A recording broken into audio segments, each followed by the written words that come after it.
ஒரு கல்யாணம்னாலே நம்ம எல்லாருக்கும் ஞாபகம் வருது அந்த கல்யாண சாப்பாடு தான். அந்த கல்யாணத்துல அந்த சாப்பாடு போடுற கேட்டரிங் பர்சனை எப்படி பிக்ஸ் பண்ணணும்னு நான் சொல்றேன். சோ ஒரு கேட்டரிங் டீம் நீங்க செலக்ட் பண்ண போறீங்களா, அப்போ முக்கியமா நீங்க பார்க்க வேண்டிய விஷயம் என்னவா இருக்கும்னா, அவங்க எவ்வளவு வருஷம் எக்ஸ்பீரியன்ஸ்டா இருக்காங்க. அடுத்தது அவங்களோட ஃபுட்டை நீங்க ஆல்ரெடி எங்கேயாவது டேஸ்ட் பண்ணிருக்கணும். அட்லீஸ்ட் யாராவது அதை டேஸ்ட் பண்ணிருக்கணும். ஒரு ரெஃபரன்ஸ் இருக்கணும். இதுவும் இல்லைன்னா அந்த கேட்டரிங்கோட ஃபுட் டேஸ்டிங்க்கு கம்பல்சரியா போங்க. வென்எவர் வேறெவர் எங்கேயாவது ஒரு இடத்துல அவங்க ஈவென்ட் பண்ணுவாங்க.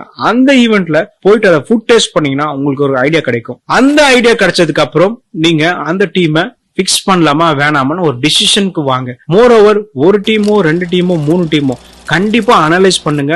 Quotation wise, taste wise.